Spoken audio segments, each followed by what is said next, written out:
Hi, I'm Tim. Welcome to Watchbox, and thanks for logging on. If you love this watch, email me, tmosso@thewatchbox.com. It's in the description below. Your purchase and pricing email question line for buying this or any watch you can buy on any Watchbox platform. Reach out to me for pricing regardless of where you see the watch. If it's Watchbox, tmosso@thewatchbox.com. Today, we're discussing a lovely Omega Seamaster Planet Ocean GMT. This is your deep black, and it is the GMT model in rose gold and black ceramic. It is a spectacular watch. It is also a large watch. It measures a colossal 45.5 millimeters in diameter, 17.5 millimeters thick, and from lug tip to lug tip, 51.3 millimeters with a 22 millimeter spacing between the lugs. We throw this upscale sports GMT diver on my wrist, and you can see that it wears, well, it wears acceptably. It is large. I wouldn't wear it on a wrist smaller than mine, though I'm actually a bigger guy than I appear to be in some of these videos, and you can see just how large my arm is and how big my hand actually is. And on my wrist, this fits, but I wouldn't want to wear it on a wrist smaller than 16 centimeters circumference, because you see those lugs pushing right out to the edge of my wrist.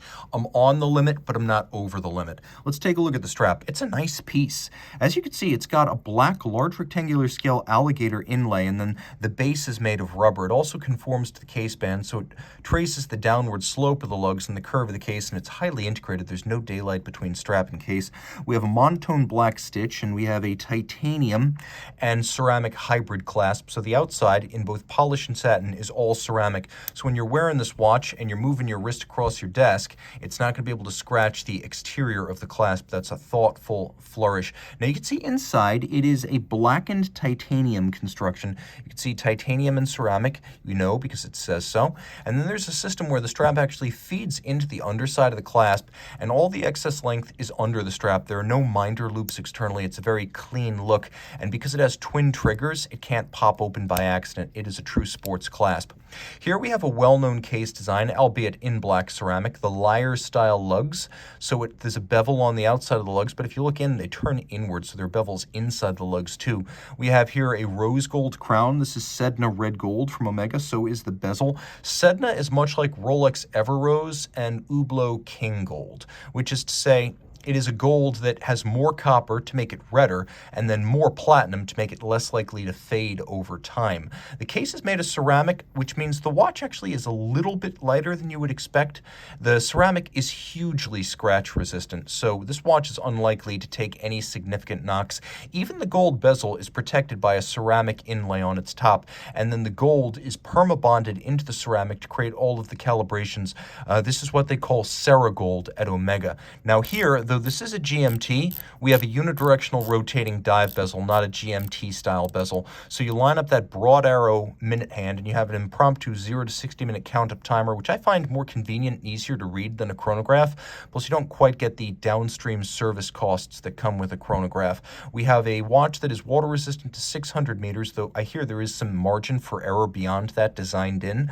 And then there's a helium escape valve, which you can open up and use during a dive to release any helium that might accumulate inside the case during a saturation dive to prevent the helium from blowing out the sapphire or the case seals. We have a screw down crown here. It's got a little bit of a shoulder. It nestles into the flank. There's some countersink. It's not quite a crown guard, but it will protect against shearing. The dial is made of black ceramic. You can see the little symbol, zirconium oxide, below the hands.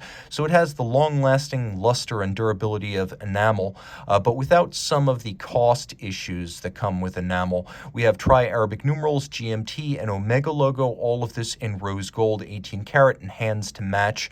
We have a little date window, and then we have a second hand. Let's talk about some of the subsidiary setting modes. We've got a local hour hand that you can adjust independently, and then you pull the crown out. Now everything's synchronized and the balance is stopped, and I can set everything in sync. Has a very positive setting feel too. There's no wobble to this crown. And if you say, well, of course there's no wobble, it's an expensive watch, you'd be amazed how many expensive watches feature wobble. Okay, lume. Let's talk about it. You can see that the bezel pearl and the minute hand are green, so it's easier to read both of them relative to each other in the dark when you might need at-a-glance convenience. Also, take note, the seconds hand is loomed. Now, flipping it all over, taking a look at the case back, we have an Omega exclusive caliber. These are ETA design movements, but they are exclusive to the Omega brand. This is 8906. It's basically the 8900 with a GMT option. So twin mainspring barrels, 60-hour power reserve. It is a movement that has twin barrels, not for outrageous power reserve length, but for the even torque release that comes with two barrels, as a large single barrel tends to lose a lot of amplitude after 24, 36, 48 hours. With twin barrels, which you can see underneath their bridge here, it's not quite as dramatic. You have a more even timing stability from max wind to min wind. Pivots on 38 joules, uses the Omega silicon hairspring specific rate of 25,200 vibrations per hour. You'll see that on a lot of Swatch Group watches because silicon hairsprings, at least within Swatch, mean a 25,200 vibration per hour beat rate. And with an anti-magnetic hairspring and escapement, this watch is effectively amagnetic. It's braced against shock with a full balance bridge and a free-sprung balance, and uses a coaxial escapement as invented by George Daniels in 1974 and introduced to the market by Omega in 1999. It reduces friction, improving intervals between service, extending them, reducing friction and extending power reserve, and improving chronometry. And this watch is certified as a master chronometer, which is a standard created by Omega and the Swiss Federal Institute of Metrology. It uses the ISO 3159 chronometry standard that's shared with the COSC, but unlike the COSC, this is a 6-position test of the fully cased-up movement, and it adds tests for shock resistance, water resistance, winding efficiency, power reserve, and anti-magnetism alongside of chronometry. So this watch covers every single base, and of course you've got the independent 12 and 24-hour time zones. Reach out to Team Mosso at thewatchbox.com for purchase and pricing details.